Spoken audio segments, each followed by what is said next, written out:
Namaskar students, welcome to my YouTube channel Maths with Amar Jha. Today we are going to discuss about worksheet number 88 of class 9th mathematics. This worksheet is for 11th February 2022.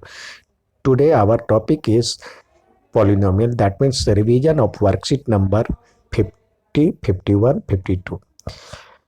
बच्चों, आपका syllabus worksheet के आधार पर complete हो चुका है। अब हम revision की तरफ चल रहे हैं। तो रिवीजन में ये चैप्टर नंबर 2 है, जो आपको पता है, जो कि ये 12 नंबर का आएगा, इसमें से 12 मार्क्स के आएंगे। तो आइए इस सवाल को, इस वर्कशीट को देखते हुए समझें और उसका प्रयास करें। पहला सवाल दिया हुआ, which of the following expression are polynomials in one variable. Variable कहते किसको हैं? जिसका मान हमें मालूम नहीं होता है, वेरी करता है, equation to equation, polynomial to polynomial vary करता है।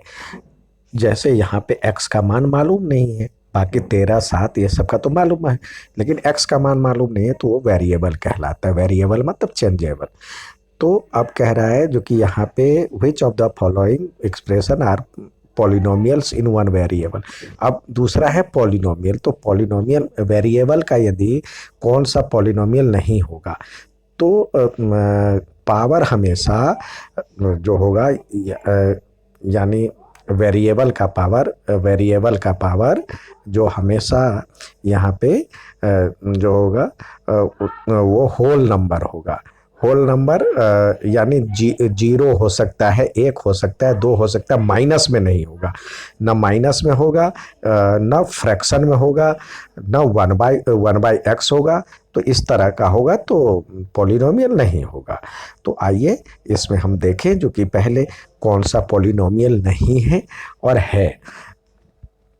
तो यहाँ पे x एक ही ऐसी संख्या है जिसका मान मालूम नहीं है, तो ये x है, इसके पावर अलग अलग है।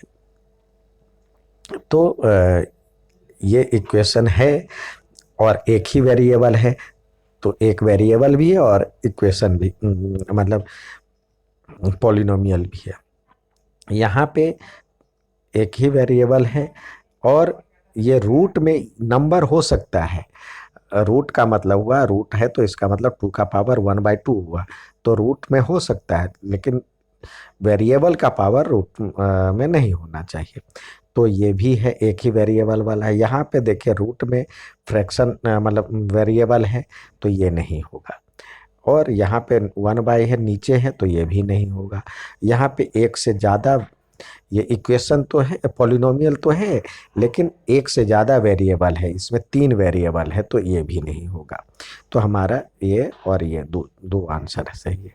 अब दूसरा कहता है what is the degree of the following polynomial.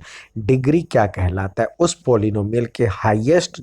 अब जानते हैं जो कि डिग्री जो होता है, एक्सपोनेंट आपने पढ़ा होगा, जैसे यहाँ पे बेस होता है और बेस के ऊपर में यहाँ पे जो नंबर लिखा होता है, उस पावर जो लिखा होता है, एक्सपोनेंट कहते हैं इसको। तो इसको डिग्री कहते हैं। अब यहाँ पे किसी पॉलिनोमियल में हाईएस्ट डिग्री जो हाईएस्ट पावर जो है वही डिग्री कहलाता है। तो यहाँ पे देखिए सबसे हाईएस्ट आपको जो एक्सपोनेंट के रूप में यहाँ पे 3 दिख रहा है, तो इसका डिग्री 3 हो गया। और यहाँ पे हाईएस्ट डिग्री इसमें ये 7 है, तो ये इसका डिग्री 7 हो गया। इसमें भी ये 7 है, तो ये 7। यहाँ पे कुछ नहीं है, तो यहाँ इसका मतलब जो वेरिएबल है, वेरिएबल x मान लेते हैं, उसका पावर 0 तो हो सकता है, क्योंकि किसी का भी पावर 0 है तो वो आपको उसका वैल्यू 1 कहलाता है। तो ये 0 इसका पॉलिनोमियल का डिग्री हो गया।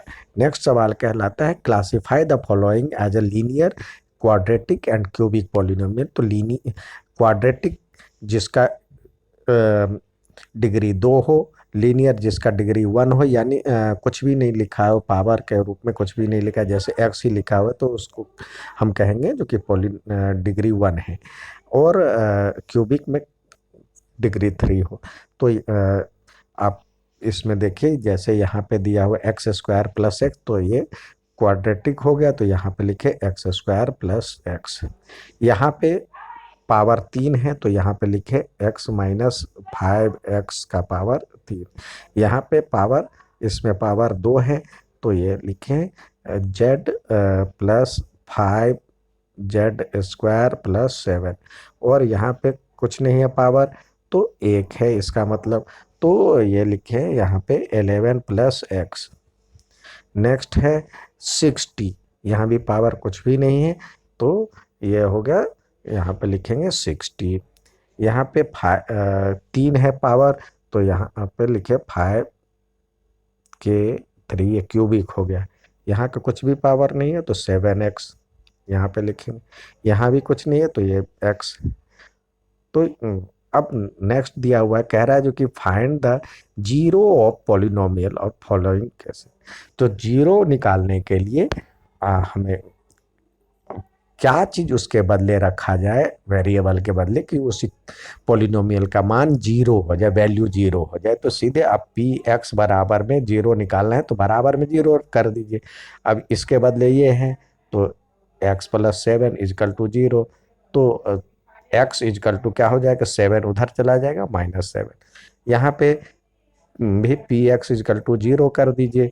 यहाँ पे दिया हुआ पी एक्स के बदले आप लिखे x minus 3 equal to zero. तो x इजकल टू क्या हो जाएगा, 3 उधर चला जाएगा तो 3 हो गया। अब नेक्स्ट इसमें देखिए पी एक्स बराबर में यहाँ भी जीरो रखें तो x के बदले, पी एक्स के बदले हम ये लिख सकते हैं 3x प्लस 2 तो बराबर में जीरो। तो 3x इजकल टू हो जाएगा -2 तो x इजकल टू हो जाएगा -2/3।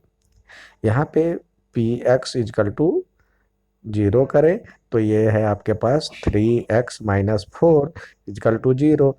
तो 3x इजकल टू 4 तो x इजकल टू 4/3। नेक्स्ट देखते हैं, यहाँ पे दिया हुआ है p x equal to zero करें तो पी एक्स के बदले यहाँ पे लिखें 3x तो बराबर में जीरो। तो x इजकल टू 0/3 यानी जीरो। तो x इजकल टू जीरो हो गया। ये इस आज का वर्कशीट था। उम्मीद है समझ में आया होगा। अच्छा लगे तो लाइक और सब्सक्राइब जरूर करें। धन्यवाद।